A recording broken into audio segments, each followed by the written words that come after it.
Jadi kawan-kawan untuk mengawali ya sebelum sampai pada jurusnya, jurus sehatnya itu actually adalah puasa. Dan untuk lebih memberikan kita semangat apa, puasa ini istimewanya apa? Nah, ini dia.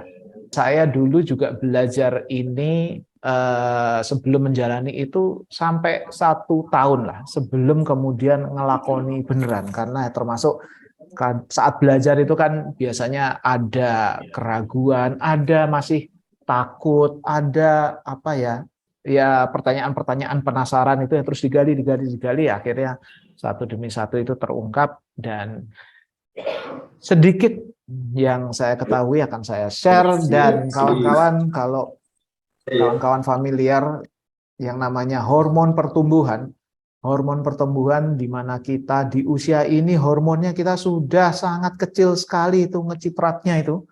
Karena hormon itu mencapai puncaknya pada saat kita masih puber. Faktual ini yang seandainya saya tahu sejak awal. Nah, itu dia. Ternyata hormon pertumbuhan itu mempengaruhi banyak hal dalam diri kita. Dari apa, bahkan dia menstimulasi metabolisme yang lebih tinggi, dia menstimulasi pertumbuhan lean muscle ya, otot. Kemudian dia juga yang akan menjaga otot kita kalau udah dikembangkan itu tidak akan kalau kita puasa kita tidak akan membongkar otot sebagai sumber energi. Otot nggak akan menciut. Nah, itu adalah karena hormon pertumbuhan. Kemudian juga kalau kita mencari obatnya osteoporosis yang menjaga densitas tulang, itu juga adalah hormon pertumbuhan yang menjaga kulit tetap kenyal-kenyal ya, yang kita impikan itu itu juga adalah hormon pertumbuhan. Dan ini semua ada hasil riset sudah melihat apa yang meningkatkan hormon dan apa yang menekan hormon ini. Faktualnya adalah dia akan meningkat tinggi itu ketika olahraga, ya kan? Dan jenis olahraganya yang akan meningkatkan ini juga bukan ada jenis olahraga secara overall itu meningkatkan, tapi ada jenis olahraga yang meningkatkannya paling istimewa, itu yang namanya HIIT, High Intensity Interval Training. HIIT interval training itu adalah kita all out full power selama 2 menit ya, kemudian istirahat selama 30 detik, ulangi lagi, mau lari bisa, mau goes bisa, ulangi begitu, pakai sepeda stasioner juga bisa. Faktualnya adalah dari hasil penelitian itu menunjukkan bahwa puasa itu secara signifikan, super banget, itu meningkatkan hormon pertumbuhan. Puasa selama 2 hari meningkatkan sampai 200%. Puasa 2 hari, itu memang benar, tidak salah baca. Penelitiannya nulisnya begitu. Puasa 2 hari ini jenis puasanya di sini puasa yang basah ya, bukan puasa seperti Ramadan kita. Puasanya hanya minum selama 2 hari. Puasa 3 hari meningkatkan 300%, dan puasa 7 hari meningkatkan wakeh tenang naiknya. Kalau saya tahu metode ini sejak awal, ya, kalau sekarang mungkin kulit sudah keriput atau mungkin apa ya, kondisi-kondisi yang udah agak terjadi sekarang, seandainya saya bisa lakukan ini lebih awal, sejak ketika hormon pertumbuhan sudah declining gitu ya, mungkin di usia habis kuliah, mungkin di usia 30 gitu ya, masih di kesempatan itu sudah exercise-nya tinggi, sudah melakukan ini, bisa jadi mungkin diri kita yang sekarang akan nampak berbeda nanti ketika kita sudah separuh usia ya. Kawan-kawan yang tahu ini lebih awal, segera praktekkan. Pasti akan senang menyambut diri kita nanti di usia separuh baya berikutnya. Inilah yang menjadikan kenapa metode puasa itu berbeda dengan kalau kita diet. Ya, kalau kita diet yang hanya membatasi nasi, mengurangi yang kita selalu terasa lapar, pusing, sakau, Itu kalau kita lakukan, itu akan membongkar otot. Beberapa studi yang menunjukkan ini begitu amazingnya, bahkan ini sudah terjadi semenjak tahun 82. Ini udah diteliti di tahun 82. Tahun 88 juga sudah ada. Dan termasuknya juga penelitian sejenis berkaitan puasa dan gula. Semua penelitian menunjukkan kalau obatnya gula itu puasa. Scientific, real, mereka yang melalui dan protokol puasa itu bahkan ada 3 hari puasa, 5 hari, 7 hari, 14 hari puasa. Itu sudah ada penelitiannya semua.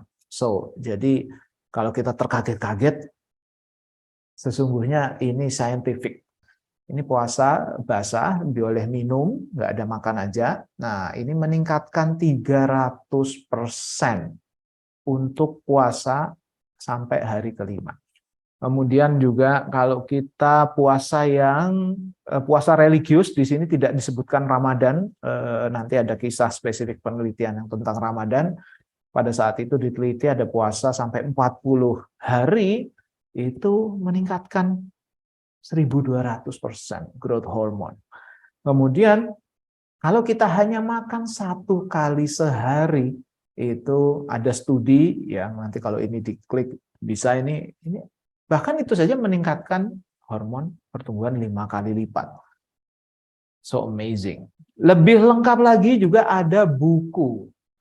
Di buku inilah tadi semua penelitian-penelitian banyak sekali itu sudah tersadur, semuanya terkompilasi di sini. Yang menarik yang diungkapkan di sini adalah ternyata dari hasil penelitian itu menunjukkan kalau kita doing intermittent fasting, puasa, lonjakan growth hormone happens sepanjang hari. So it is constant. Spesifik tentang puasa Ramadan, ini termasuk yang saya sungguh-sungguh amazed. Puasanya ini spesifik puasa kita nih, kering ini, tidak makan dan tidak minum. Hanya berbuka di sahur dan berbuka di maghrib. Faktualnya, hasilnya, Masya Allah, ini sungguh-sungguh amazing. Di tubuh kita itu ada genetics, ada gen yang dia itu akan muncul, gen-gen yang sifatnya protektif, itu akan muncul ketika kita berpuasa di bulan Ramadan. Itu adalah dia akan muncul ada muncul sebuah serum yang akan melindungi terhadap kanker. Kemudian juga akan melindungi terhadap obesitas dan diabetes. Akan menstimulasi DNA repair dan sistem imun. Juga melindungi Alzheimer. Semakin lama kita puasa, itu memunculkan derajat keajaiban yang makin tinggi. Puasa normal kita, puasa Ramadan itu di 14 jam ya, 14-16 jam. Nah, kita melihat pada level pertama ini kalau kita klasifikasi berdasarkan level ini ada level paling basic di sini. Kalau kita sudah melakukan di level ini, segala manfaat yang sebelumnya tadi udah kita melakukan puasa Ramadan itu kita sudah dapat. Tapi kalau kita go beyond, ternyata itu bahkan mengaktifkan keajaiban lain yang tujuannya itu terapeutik. Jadi tujuannya itu digunakan sebagai terapi untuk penyembuhan penyakit-penyakit yang di level berikutnya yang ingin saya highlight adalah adanya keajaiban yang namanya kalau kita sudah bisa melakukan OMAD, ya, 1 meal a day, sampai 36 jam, itu ada muncul yang namanya ini. BDNF. Inilah yang akan menjadikan kita terlindungi dari Parkinson dan Alzheimer karena keajaiban pertama ini adalah kita akan dapat regenerasi sel syaraf otak. Kemudian di level berikutnya, ini adalah level paling magic yang saya tiada berhenti terkagum-kagum juga di sini di level 4 ya. Kalau kita bisa go beyond, puasa lebih dari 36 jam hingga puasa sampai 2 hari. itu magic yang terjadi berikutnya adalah autofagi. Autofagi ini kalau kawan-kawan googling itu nanti akan muncul bahwa yang menemukan ini itu baru saja kok 2012 apa 2016 kemarin. Ini ditemukan dan yang menemukan itu dapat hadiah Nobel karena penemuan ini. Amazingnya adalah ternyata ketika tubuh kita dalam kondisi scarce, nggak dapat nggak dapat makan ya selama 2 hari, dia itu dalam single cell-nya itu dia kemudian muncul di dalamnya itu organel baru ya kan, di dalam sel kan ada nukleus, ada mitokondria, itu akan lahir ada organ baru itu yang fungsinya daur ulang. Amazingly adalah dia akan secara alamiah itu dia si sel ini mengembangkan kemampuan recycling, dan dengan kemampuan recycling itu dia secara otomatis memperbaiki dirinya sendiri.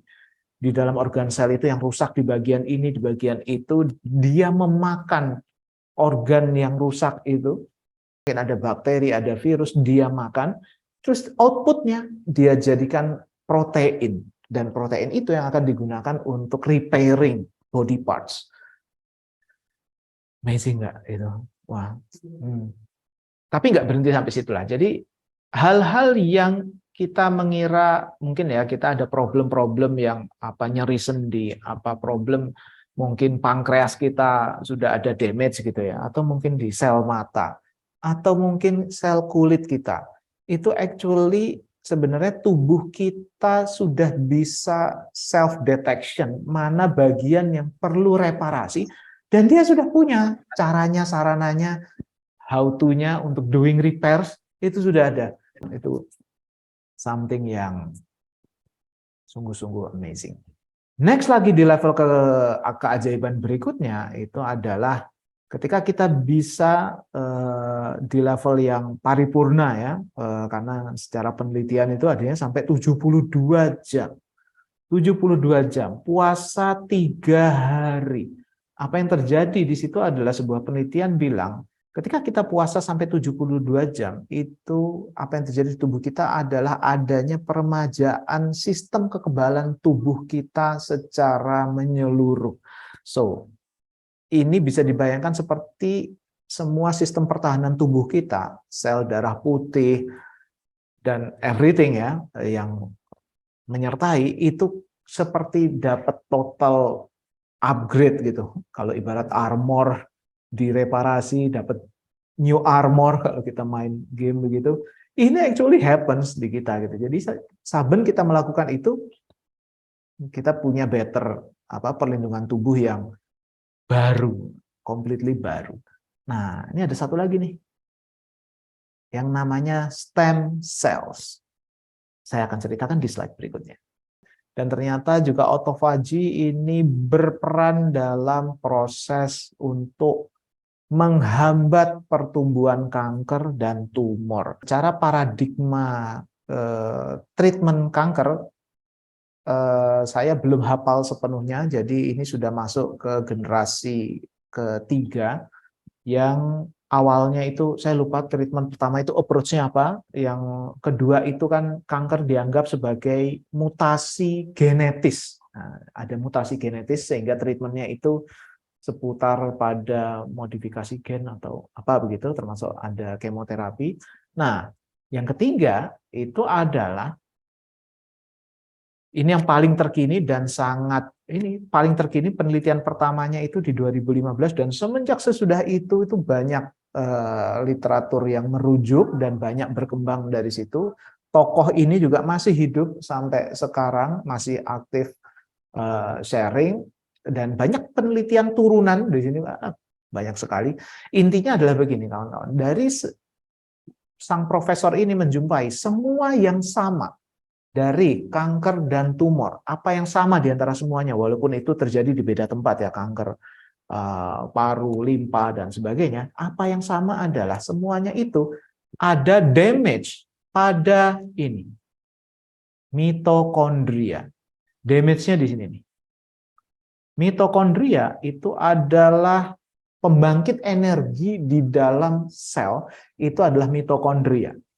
Dan ketika mitokondrianya ini damage, mitokondria juga katanya punya DNA sendiri, beda dengan DNA yang ada di dalam nukleus ini, itu dia perilakunya menjadi berubah, menjadikan perilaku selnya dalam mengkonsumsi energi itu juga berbeda. Apa yang menjadikan berubah adalah kalau sel biasa itu dia mengkonsumsinya itu membutuhkan oksigen, yang namanya sel kanker ketika mitokondrianya damage itu dia beroperasi dalam kondisi anaerobik, dia beroperasi dalam kondisi fermentasi, dalam kondisi tidak butuh oksigen.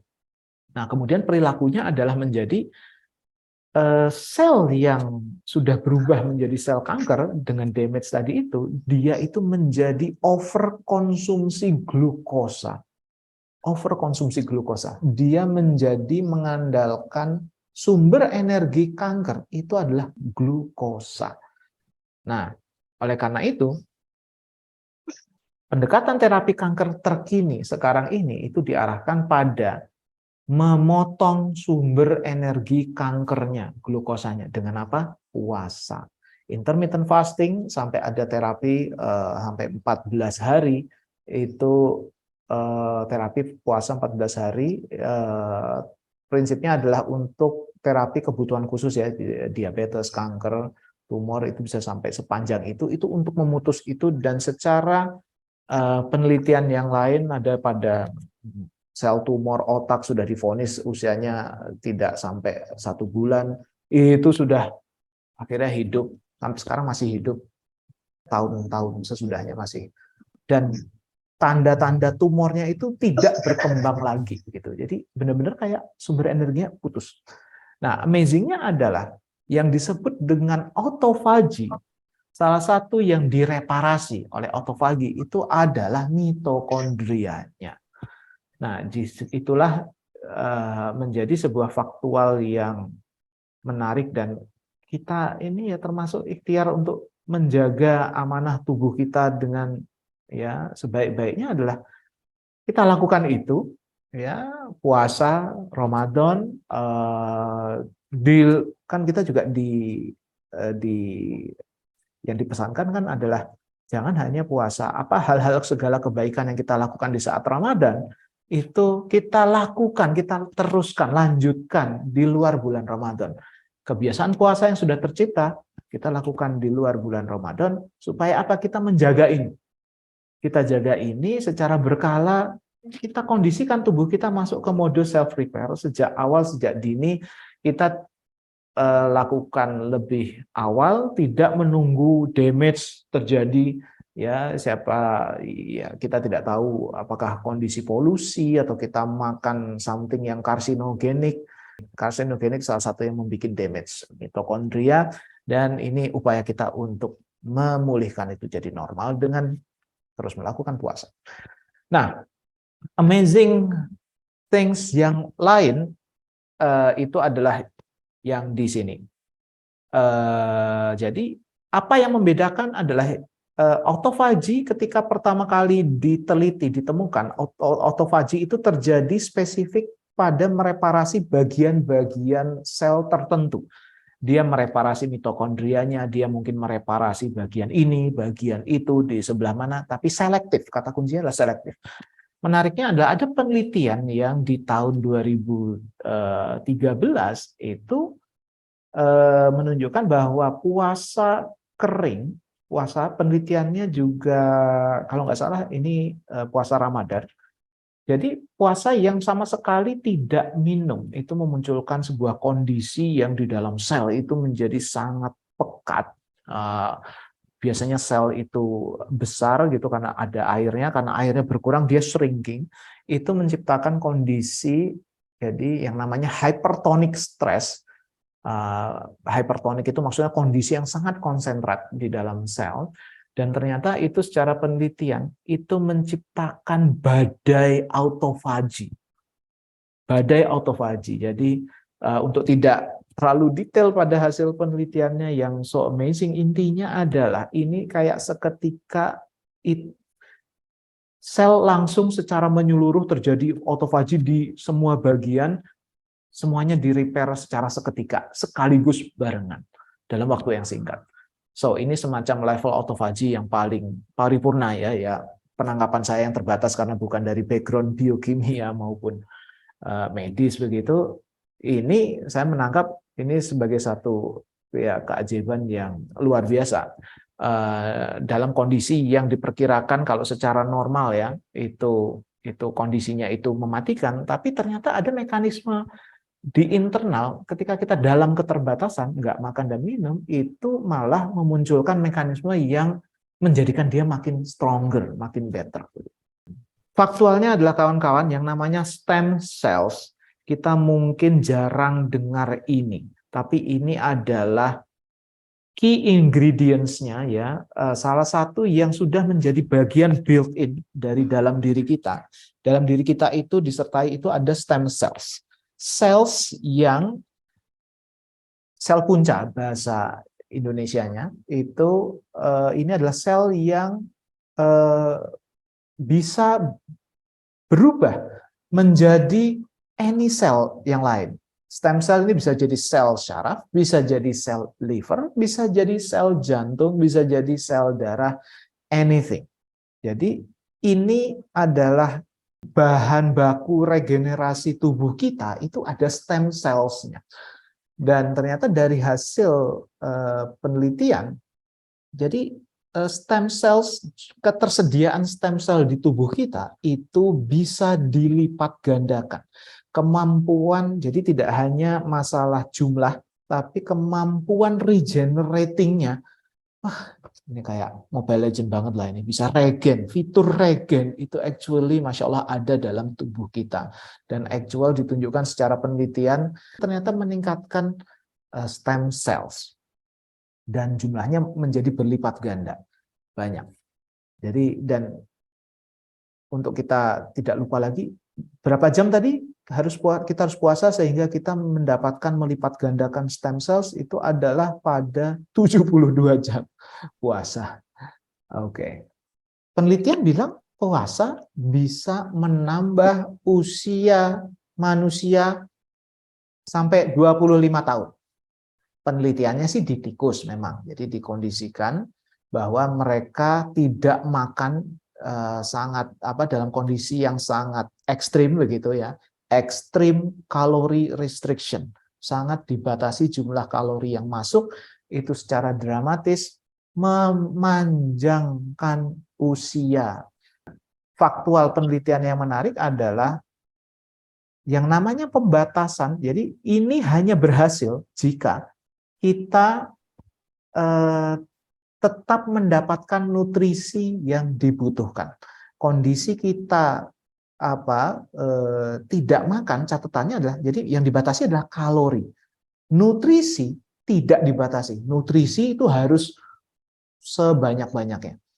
Nah, termasuk hasil penelitiannya menjumpai bahwa semakin sedikit kita makan, efek tadi memanjangkan usia itu baru muncul kalau kita bukan baru muncul, lebih optimal, lebih berdampak itu kalau kita mempersingkat jam makan. Nah ini, jadi memang pembatasan kalori memanjangkan usia. Nah, tapi ketika digabungkan dengan pembatasan jam makan, makan cuma 2 jam di malam hari buat tikus ya, itulah mencapai puncaknya. Memanjangkan usia paling best adalah dengan kita mempersingkat jam makan. Nah, di sini penelitian ini di tikus juga dikasih jam makan, ada jam puasa. Oke, jadi kawan-kawan intinya begini. Kalau di titik ini, kawan-kawan melihat di lingkaran sebelah kanan, kalau kawan-kawan merasa ada sanak, saudara, family, kok ada kena itu jurusnya itu satu. Yang kita sasar, semua penyebab penyakit itu adalah yang namanya resistensi insulin. Bahkan bukan berarti kita sudah menyandang status diabetes. Diabetes itu adalah sudah kondisi puncak kalau kita sudah didiagnosa. Tapi sebelum terjadi diabetes itu namanya terjadi resistensi insulin. Yang intinya adalah kalau kita kebanyakan makan karbohidrat, ya termasuk golongan gula, dan Dan kebanyakan, ya bayangkanlah kalau kita minum kopi kekinian, boba itu karbo, gula merah, gula apa, kue dan sebagainya itu karbo, itulah yang akan menjadikan kondisi resistensi insulin dan ini semua yang bermanifestasi menjadi bentuk penyakit. Nah, jadi masuk ke bagian magic tadi sudah, di bagian ini untuk mencapai berat badan ideal, sesungguhnya kawan-kawan perjalanan yang saya lalui ini ya memang dari 103 kilo menjadi sekarang 74 tidak instan dalam arti ya butuh sampai semenjak memulai ya di 2021 butuh 2 tahun memang. Tapi itu adalah sebuah peta jalan yang lebih predicted ketimbang dulu melakukan sudah goes 5 tahun tapi berat nggak berubah. Nah, kayak sendiri, Mbak. Nah, yang ingin saya ceritakan adalah bahwa peta jalan, disebut peta jalan, kalau kita bicara puasa, secara penelitian, itu sudah bilang, bahkan dari penelitian tahun 82 maupun yang dikompilasi pada buku ini, bahwa setiap kali melakukan puasa, ya di minggu pertama itu turunnya akan cepat. Kalau kita konsisten nih, kayak puasa nih kita jalan minggu pertama nih, kalau kita melakukannya tidak ini ya, nanti melakukannya seperti apa nanti kita bisa bahas mungkin dalam diskusi, itu sampai hampir 1 kilo sehari. Dan akan menjadi average 0,300 gram sehari. Demikian juga di literatur lain, ya more or less, ya hampir 200 sampai 300 gram sehari. Sehingga untuk menjawab pertanyaan di sebelah kanan, berapakah jawabannya kalau kita ingin menurunkan 10 kilo, kita butuh berapa hari puasa? 30 ada yang 30 hari, 30 hari saja hari. kan? Ya enggak? Itulah kenapa saya membuat program 30 hari. Dah. Ya, intinya nanti sisanya bisa saya ceritakan caranya bagaimana, tapi kawan-kawan, pesan sponsornya adalah jalanilah Ramadan ini ya, this time jadikan itu sebagai new journey lahir batin ya, tidak hanya perjalanan spiritual, tapi jadikanlah ini perjalanan transformasi kawan-kawan mau transformasi apapun. Transformasi berat badan, transformasi mau sehat dari diabetes, transformasi mau apa, ini this is the first step. Ya, ada beberapa ya. Termasuk nanti lebih detail apa sih yang dimakan dan sebagainya, kalau masih ada waktu, saya tunjuk. Boleh ya, boleh disampaikan Tentu ya. saja. Nah, kemudian tentang yang kedua mengenai MAH. Oke, faktualnya adalah hal keajaiban yang menyertai di semua yang mengikuti program ini. Mereka yang sebelumnya punya masalah asam lambung, MAH, GERD, itu semua bablas. Tidak ada mereka yang menjalani metode ini mengalami masalah MAH. Termasuknya bahkan yang tidak bisa minum kopi, itu menjadi bisa minum kopi bahkan 2 hari. Kenapa ini bisa terjadi adalah tadi yang saya bilang karunia tubuh kita, bagaimana caranya supaya kita bisa puasa lebih panjang adalah karena kita punya karunia tubuh yang lain, itu adalah kita dikaruniai 2 sumber mode pembangkit energi. Ya, pembangkit energi berbasis karbo dan pembangkit energi berbasis lemak.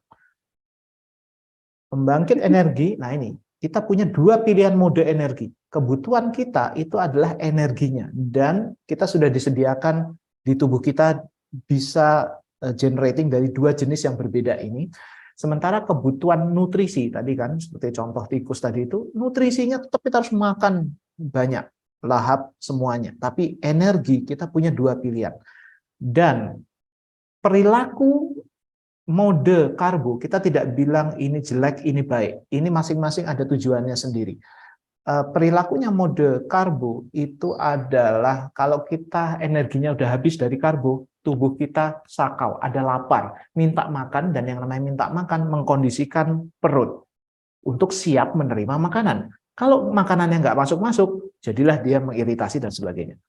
Tapi ketika kita mengaktifkan mode yang satunya, mode lemak, itu yang namanya ketika kita lapar, kita udah makan nih, ya, makan, yang dimakan tidak ada nasi, tidak ada karbo, ya, tidak ada roti, tidak ada, nggak ada karbo, itu menjadikan kita makan, dia dikonversi jadi energi. Ketika energinya habis, dia tidak teriak-teriak minta masukin makan lagi. Dia akan auto make lemak yang udah ada di dalam tubuh kita. Makanya dia secara sensor, dia tidak perlu men-trigger, oh aku harus mempersiapkan lambungku nih buat makan. Nggak perlu. Begitu faktualnya, tentu saja semua yang menyertai dengan ngantuk itu adalah karena ada karbo. Jadi begitu kita tidak makan karbo, makan banyak, nggak ngantuk. Percaya deh, itu juga pada terkaget-kaget biasanya habis makan gitu. Ngantukan kalau siang begitu. Karena memang itu adalah biokimianya normal karbo memang seperti itu. Dan termasuk yang menyertai ngantuk itu namanya mood swing. Perasaan hati, yes, yang naik dan turun. Itu kita dipengaruhi oleh karbo. Salah satu ciri mode karbo, kenapa masing-masing itu punya kebaikan sendiri. Ciri mode karbo, kita gunakan mode karbo itu untuk energi instan besar power. Itu tetap yang terbaik itu karbo. Tapi kalau untuk endurance, something yang ya kita lakukan long term, itu mode lemak. Makanya nanti beda purpose. Kalau kita mau bodybuilding, bikin tetap yang kita makan pasti karbo. Begitu, dan beda pada porsi protein dan sebagainya.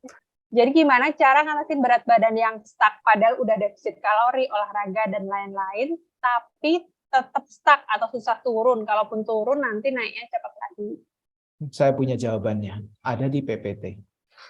Oke, jadi ceritanya begini. Kawan-kawan, dalam kondisi kalau kita masih mode karbo, yang namanya mode karbo adalah ketika tubuh kita masih terkontaminasi karbo dalam segala bentuknya ya. Kita mungkin memandang karbo roti, nasi, kentang, tapi kita masih oke dengan buah, ya, kita masih oke dengan kerupuk, kita dimsum, bakso, mie. Ya itu Pak, iya Pak. Kalau kita masih ada kontaminasinya, itulah yang menjadikan setiap kalau kita melakukan defisit kalori, lihat yang di sebelah kiri ya. Kalau kita menurunkan jumlah kalori yang kita makan, sebutlah kita mengurangi nasi, tapi kita masih ada makan buah, makan apa begitu ya. Kalori di ini, tubuh kita itu pasti akan menjerit kebutuhan BMR kita 2000 nih, tapi yang kita masukkan hanya 1000. Nah, tubuh kita itu akan sakau nih, teriak-teriak. Yang sakau, lapar, pusing, aduh yang masuk kok cuma 1000, tambahin lagi dong. Dia butuh pertolongan sebetulnya. Tapi kita hanya masukin 1000. 1000 lagi mana? Kalau itu kita lakukan terus ya, berulang kali, beberapa kali gitu, ya mungkin sampai 2 bulan, itu tetap metodenya berhasil, turun-turun. Tapi apa yang terjadi sesudah kita melakukan sekian lama ya, sampai periode waktu tertentu, itu dia tubuh karena selalu melihat, oh masuk ini setiap masuk kok kurang ya, kok kurang ya, kok kurang ya, udah deh beradaptasi aja. Dia turunkanlah yang tadinya dia kebutuhannya 2000, dia adjust, metabolisme tubuh kita diturunkan jadi 1000. Sebutlah 1000. Nah, ketika 1000, nah itu kita udah running under, baru kita kesannya jadi udah terbiasa nih, makan sedikit, nggak pusing nih, ya kan. Nah, tapi apa yang terjadi adalah ketika target kita sudah tercapai, begitu kita makan normal, ya, makan normal kita kembali 2000. Wah, ada surplus 1000 nih yang auto disimpan jadi lemak lagi. Nah, itulah namanya diet yang menimbulkan yo-yo efek. Habis selesai itu nanti kemudian naik lagi. Makanya salah satunya memang adalah untuk menjaga supaya nggak turun tuh kita dengan exercise begitu. Tapi secara basic biokimianya, mekanismenya, kenapa ketika ada karbo itu adalah fat storage mode. Mode menyimpan lemak. Itulah perilaku memang desainnya begitu. Tapi kita selalu bisa aktifkan fitur yang satunya, fat burning mode. Kalau kita doing intermittent fasting, kita makan ketika lapar. Tubuh itu setiap kali makan, tubuh itu bisa bahagia. Jadi kita tidak menghilangkan kebahagiaan makan, kita makan sampai puas, sampai kenyang, sampai bahagia. Karena tubuh itu selalu oke, aku emang puasa sih, nggak dikasih makan 2 hari, tapi setiap ada makan itu selalu turah-turah lebih-lebih gitu dan menyenangkan, bahagia. Itu yang menjadi tubuh kita kemudian tetap metabolismenya tetap on fire, tinggi begitu. Dan makanya dalam mekanisme ini by default adalah fat burning, meaning apa yang kita makan itu kalaupun banyak ya lemak banyak gitu, golongan lemak dimakan itu dijadikan sumber energi sebelum kemudian dibakar sumber internal. Demikian. Oke Pak Yo, sungguh sangat senang hari ini akhirnya bisa dengar dari Pak Yo, karena dari dulu tuh pengen banget mendengar cerita di balik gimana Pak Yo bisa turun badan sebegitu signifikannya dan bisa menginspirasi teman-teman, tapi alhamdulillah kejadian juga pada hari ini. Gitu. Jadi apa Pak? Terima kasih dari kita, Pak Yo sudah meluangkan waktunya di sela-sela kesibukan meeting maratonnya.